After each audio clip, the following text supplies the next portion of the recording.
World's largest, huh? Guess so. Can you take a picture of me?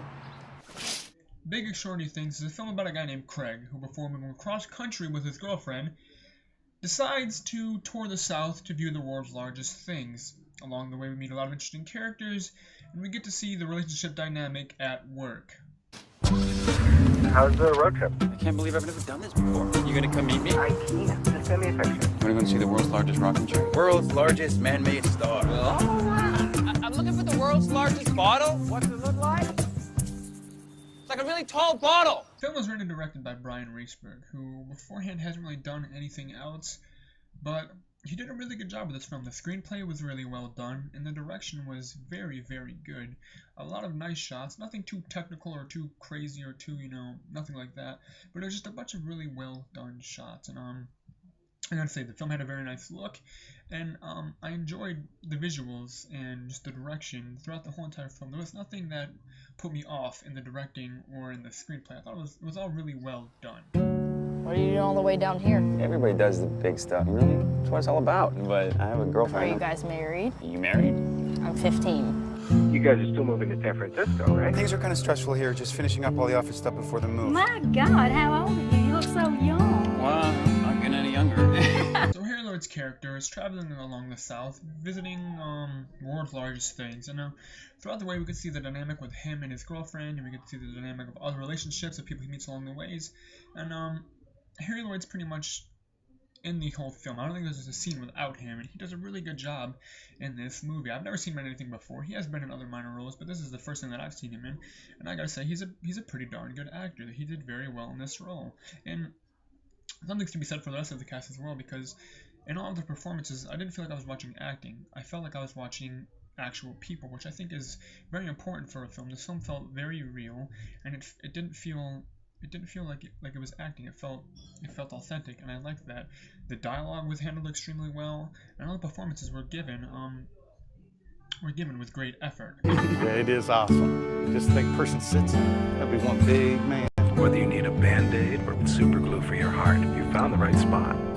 The film was a lot funnier than I thought it was going to be. There was actually a couple of times when the audience in the theater and myself actually laughed out loud, and I thought that to be very nice. I didn't know this was going to be funny. That's not what I was expecting. And there's actually quite a bit of humor in this film. Now, where the humor is not very upfront, it's not like in-your-face humor. It's still there, which I think is nice. There's also an interesting dynamic of the radio. There's a thing between Craig and his girlfriend where they listen to like a love station, and this love station is played throughout the entire film pretty much, or at least whenever he's in the car, he pretty much is on this station of this love music, and it kind of almost like tracks the progression of his relationships with his girlfriend and then the other relationships that are in the film, and I thought that was very interesting. Now, the film says something very interesting about relationships, because every relationship in the film, besides one early on that's not really important to the film, is failing. We see multiple relationships where there's lying and cheating and deceit going on, and they all end on that note. There's no resolution, there's no making up for anything. It's just all lying, cheating, no resolution. It ends right there, and I think that's very interesting. Why are you calling me so much? You enjoying yourself? Ask and you shall receive. I guess what I'm asking is there stuff that I should keep an eye open for just so I don't miss it? Nope. What do they do with it? Is it like, do they ever fill it with Dude, stuff? it's a bucket.